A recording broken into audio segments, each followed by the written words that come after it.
Afternoon, good evening viewers. कैसे हैं आप लोग? स्वागत है आपका शेयर बाजार ज्ञान की एक और वीडियो में। और इस वीडियो में आज हम बात करने वाले हैं डीएलएफ के शेयर के बारे में।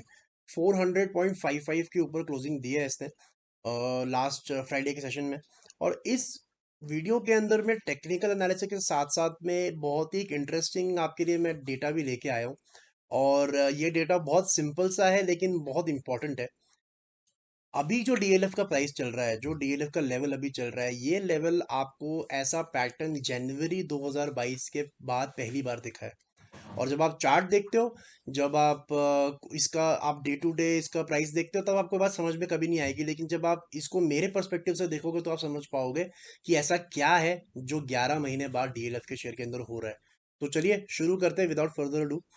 देखिए, डीएलएफ पर्टिकुलरली एक ऐसा शेयर है जो काफ़ी पेशेंस टेस्ट करता है अपने शेयर होल्डर्स का। अगर हम डीएलएफ के रिजल्ट्स की भी बात करें तो काफ़ी अच्छे रिजल्ट्स कंपनी देते आई है। क्वार्टरली बात करें, इनकम बढ़ती है, इनके जो बुकिंग्स है वो बढ़ रही हैं, specially in the top most category of their flats.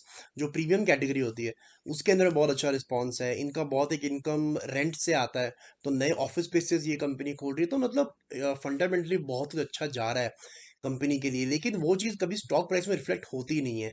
और यही चीज़ थोड़ी सी फ्रस्ट्रेट करती है एज अ शेयर होल्डर, कि थोड़ा सा डीएलएफ जो है आपको कई बारी डिसअपॉइंट कर देता है। मेरे पास तो डीएलएफ के शेयर्स नहीं है, लेकिन जिन लोगों के पास में है उन लोगों का यही कहना है कि सब कुछ अच्छा होने के बाद ये शेयर चलता क्यों नहीं है। तो देखिए, कभी भी आपको ये जानना होना कि शेयर के अंदर आगे क्या होगा, तो पहले आपको ये जानना जरूरी है कि शेयर में अभी तक क्या हुआ। तो ज़्यादा लंबी बात नहीं करेंगे इसके अंदर, ज़्यादा चार्ट की बात नहीं करेंगे, बहुत पहले की, सिर्फ 2021 के एंड से लेके अभी तक की बात करेंगे डीएलएफ के अंदर में। आप देख सकते हो क्लियरली कि स्टॉक लगातार नीचे की तरफ गिरता हुआ है, और उसके बाद में शेयर के अंदर में एक थोड़ी बहुत ऊपर की तरफ में एक तेजी आई है, जहां पे 360 350 का लेवल जब इसने यहाँ पार किया है, तो उसके बाद में शेयर के अंदर में एक थोड़ी सी तेजी देखने को हमारे को जरूर मिली है। अब जो मैं आपको वो बात बता रहा था कि एक साल बाद, ऑलमोस्ट 11 महीने बाद एक ऐसा लेवल देखने को मिला है, तो उसके बारे में अब मैं आपको थोड़ा डिटेल देना चाहता हूँ। उसके लिए डेली चार्ट नहीं, उसके लिए वीकली चार्ट इंपॉर्टेंट है। देखिए, आपको एक बात समझनी बहुत ज़रूरी है कि ये स्टॉक मार्केट के अंदर में ना, साइकोलॉजी भी बहुत बड़ी चीज़ होती है। कैसे? जो स्टॉक मान लीजिए 90 रुपए का है, जब वो एक बारी 100 रुपए पे चले जाता है ना, तो उसके लिए एक वो साइकोलॉजिकल चीज़ हो जाती है कि 2 फिगर से 3 फिगर में हो जाता है। जब 100 का स्टॉक 200 पे चले जाता है, तो उसके लिए 200 पार करना भी एक साइकोलॉजिकल प्रॉब्लम होता है, बिकॉज वहां पे सेलर्स बैठे होते हैं। और ऐसे ही सिलसिला चलता रहता है, और जब स्टॉक 300 और जब स्टॉक 400 पे जाता है, तो यही पड़ाव इसको हर बारी पार करना पड़ता है। सो ये जो राउंड फिगर्स होती है ना, 300 400 500 1000 1500, ये इतना इजी नहीं होता। अपार्ट फ्रॉम चार्ट्स, इसके ऊपर वैसे ही रेजिस्टेंस हमेशा रहती ही रहती है। अब डीएलएफ के अंदर मैं आपको मैं एक चीज दिखाना चाहता हूँ।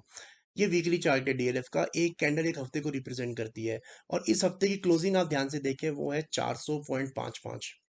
अब आपको देखने में तो ये चार्ट लग रहा है कि ये एक साल से इस लेवल के अंदर में घूम रहा है, अराउंड 350 450। लेकिन आप ये बात के थोड़े से हैरान हो जाओगे अगर जान के, अगर आप चार्ट को देखोगे कि 400 रुपए के ऊपर में वीकली क्लोजिंग, 400 रुपए के ऊपर में weekly closing last time DLF ने जनवरी 2022 में दिया था। ऑलमोस्ट 11 महीने हो चुके हैं।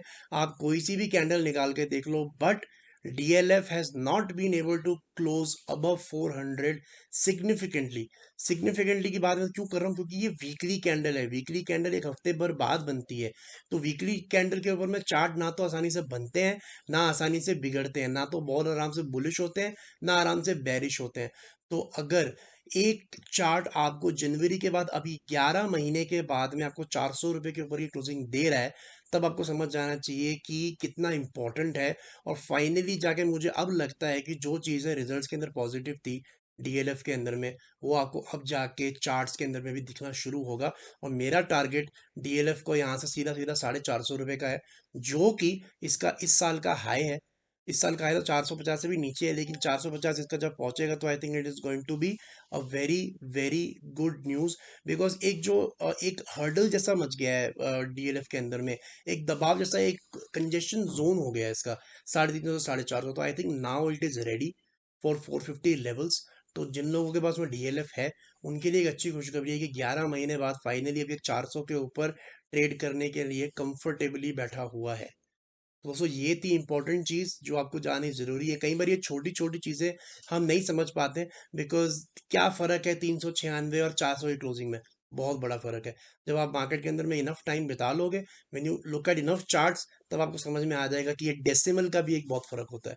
And specially in stocks like DLF, जो एक रेंज में फँसे हुए हैं, जिनको स्ट्रेंथ नहीं मिल पा रही सब कुछ होने के बावजूद। तो दोस्तों ये था मेरा आज का analysis on DLF. I think it's ready for new highs, 450 immediate target. कोई सवाल है आपका तो आप कमेंट सेक्शन में ज़रूर डालें। मेरे चैनल को सब्सक्राइब नहीं किया तो आप चैनल को सब्सक्राइब जरूर करें, ताकि रोज़ आने वाली वीडियोस आपको लगातार मिलती रहे। मिलूंगा आपसे अपनी अगली वीडियो में, तब तक आप अपना ख्याल रखें and all the best guys.